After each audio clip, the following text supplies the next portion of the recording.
Incremental greetings. Let's continue with the Supermemo course, the Pleasurable expansion. Now it's time for why the school is the wrong guidance way. What you may have acquired in a school, it's actually in the wrong paradigm. It's a huge topic, but just an overview in this course because it's massive in the sense that you cannot take away this from Supermemo. It's like, for instance, the Chinese written language, or the language itself, that the vocabulary or the characters that are quite elaborated, quite complex, they reflect a lot their culture. So you cannot strip apart the language from its culture. Same thing with Supermemo. You cannot take apart the philosophy from the app, from the method. It's everything interconnected. So let's go with just an overview, what he has to say, and my 2 cents.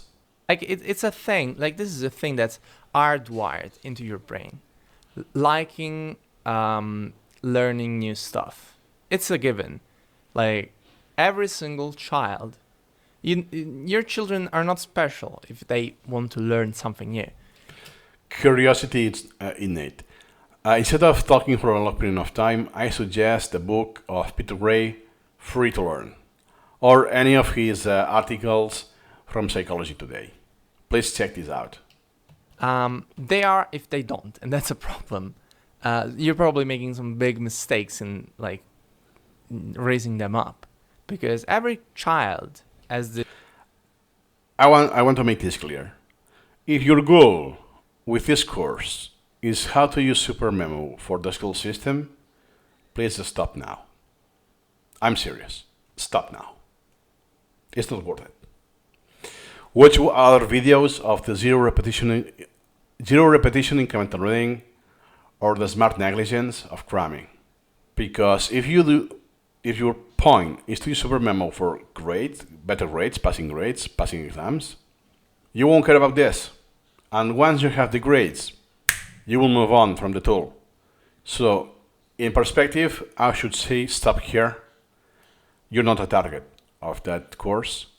And at the same time, I will say, please continue the course, because you could get the opportunity to free yourself. Perhaps it will be delayed, that your conscience is free, but you still are trapped in your environment until you graduate. But you do it because you need a license, especially if you are, a vet or a nurse or a medical student like him or law. This will require. But you do it, this sacrifice, because your call, your motivation in life, your purpose could be to be a lawyer. So you have to endure this pain because it's the only way in society to get a license and work as a lawyer. Those are just examples. There are way too many examples. This instinct that brings him to learn new stuff. And we have to foster that. And we usually think, yeah, but adults don't really have that, do they? Yeah, but why? Is it because we naturally lose that? No, absolutely not. We lose that because the school is the wrong guidance system, and not the school, the coercion in the school. If you had a democratic school, that won't happen. Make us think that the only way to go about studying is the painful one, the not enjoyable one. I don't want to say the fun way. It sounds lame, honestly. But it is also that. Learning is fun. It is. I'm a medicine student. I know about studying. And to mention some of the snippets in Peter Gray's book, this is from the hunter-gatherer societies. Back in the day already, the kids were playing, but they were playing to acquire knowledge and skills required then for hunting when they become adults, and they have strength, stamina to run, all of that. They learn in an informal way, but for them it's pleasurable. They are having fun. And not because they are playing, it's because they are learning. If you learn, even if it's very formal, it's not my case, But I know people who enjoy a lot about pure mathematics and the proofs and all of that. And they just, wow. So they stop doing this every day because they are extremely tired. They are fatigued of thinking for so many hours, making those connections, all of that. Not my case. For them, it's super fun because it's what they like. For me, it will be, I don't know, meta learning, neuroscience, artificial intelligence, all of that is, oh, wow. It's midnight already? Shoot, I wanted to continue, right? I think you get my point. It not has to be informal. Insane amount of stuff, and I do think that it could be made enjoyable. It's not that hard, and Supermemo gives you that back. Okay, there's so many benefits that you probably heard from someone else. Okay, so I don't know, learning, incremental problem solving, incremental reading, making just flashcards with the best algorithm around. Okay, so these are secondary. Okay. Because you're now thinking, oh, I need this tool to cram for my exams. But this is not it. I mean, it's also that, but it's not just cramming. It's not just smashing, acing your exam, whatever you want to call that. It's also getting back to enjoying learning stuff. Because stuff becomes easier. And you can manage a very huge... If you learn what you want, it's very likely that for you it's not that hard. Why? Because if I have to push myself to do math, it's painfully boring, and in this case it's kind of abstract, so it's not the best thing to get bored at. It will be harder for me to understand it. How many people you know that they become super good at one video game? Minecraft, I don't know, one strategy game, the Dota, I think it's called, Fortnite, one of those, or chess. And some of them, they become really good at chess. But what they do is just following their pleasure. They enjoy this. It's not that, no, I need to show up, I need to train 8 hours a day, grind to death, and all of this. Nope. They just do what they want. It's so fascinating, and this happened to me. And then you do all of the math calculations to optimize, to max out the stats of that strategy, what will be the best, all of this. Because for you, this is pleasurable. Workload inside Supermemo while studying and doing other things. So you could ask, oh, how come you have been training 8 hours a day, all of this grind, at your young age? Now you're in your 30s, you are one of the best chess players of the world. It's no. I didn't train. I just enjoyed gaming, right? I would say that. So I could go slightly meta. And why I have invested hundreds of hours experimenting with Supermemo here and there. I discovered so many bugs. I read all of the documentation. I actually modified and corrected some details in the documentation. I have done so many videos about it because for me it's extremely pleasurable. For me this is not work. But again, I'm putting a lot of time. And this time is time I cannot do something else that is remunerated. That's why, by the way, I will appreciate if you can donate for the effort that has been done in this channel. But I don't do it for the money, but well, I need to pay rent, right? So it's time that I'm not tutoring or freelancing or on my full-time job, whatever. So you get my point, right? I just follow my passion. Turns out that it's very hard to earn money with my passion. If I was a chess player, I was really good at it, I could be a millionaire, like Carlson. Coding, I have my Chinese and all that stuff inside Supermemo. And at the same time, I use Supermemo for studying medicine. And in this session, the first real session I used Supermemo for, at least in the right way, I pretty much passed all my exams, which never happened. I usually pass like 2 exams.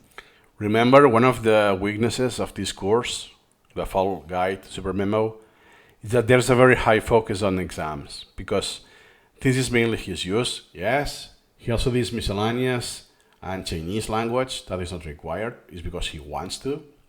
If you are out of scope, let's say, you have never heard of what we are mentioning in this video, it will be very easy to misunderstand. Most people will use Supermemo or incremental reading unrelated to exams. Even though it can be used, it's like almost a foreign. It's going against one of the fundamental principles. The tool can be used for it. You have to fight the algorithm. It's not as easy as just use the software. It's not meant for that, unlike RemNote, for instance. That you could set deadlines for exams, and the algorithm will take this into account and so on, to have more or less the counter example. Top. Okay, like I usually do like 1 exam per semester, which is not much, but this one I did 4. Next, if you to program my work so that I can do studying. Yeah, so he did Chinese language and also some coding, very basic. So basically from scratch. I can do work stuff, I can do Chinese, I can do writing, and I can do fun stuff inside. And the writing, yes, that he writes friction. So imagine that. And on top of that, while you use Supermemo with incremental reading, and you discover something else that leads to discover something else that you will have never searched for, and then, hey, here you go. Now I have a hobby or a passion that it was unheard of. I will not have response ever with this. When, hey, what do you want to do for a living when you grow, when you're an adult? I want to be, an actor or an athlete. And I want to be an action coach, for instance, so specific, or a piano professional, or a React developer, or a Chrome extension developer, something that is more concrete. It just happened, right? For instance, very recently, James, one Supermemo user who I reacted to quite recently, Experimental Learning is his channel. He recently quit his job. Not because he doesn't enjoy his job that is developing in RemNote. That's not the case. It's because he wants to pursue, in his case, mathematics, machine learning. It will be the extreme case, like the outlier, that, wait, let me put my job on hold, let me free learn all day long for some months, because this is not sustainable if you don't have a lot of savings. Why he didn't did that before? Because perhaps before he was not aware of that. He was aware, yes, there's math, I did math in high school and so on, but only when you do free learning, then you discover coding. When you start coding, you discover that, in his case, machine learning. And then he's, oh, wow, you can do all of that with language models, all of that, or in his case, recommenders, and all of that. And he enjoys this at such a great deal that, hey, I need base in mathematics, in machine learning, that I'm lacking. Let me do this properly. By myself, by the way, not using college or something. So could be the case that, hey, I wasn't aware of that, and now that I have some knowledge, I can appreciate this, and it's like required. If I have no clue about machine learning, I don't know if I like it, or I don't know if it's just mathematics that I liked, and then apply to machine learning is what I liked, if you know what I mean. So it's during the process, could be in the years, he had to discover something else. I thought, when I started with Supermemo, let me put neuroscience and psychology, and this then psychology went downhill, as one example. But could be because I lost interest in that, or I am satisfied with what I know, or it's because it's something else that is taking over that I like a lot better. So I moved to that thing that I like most.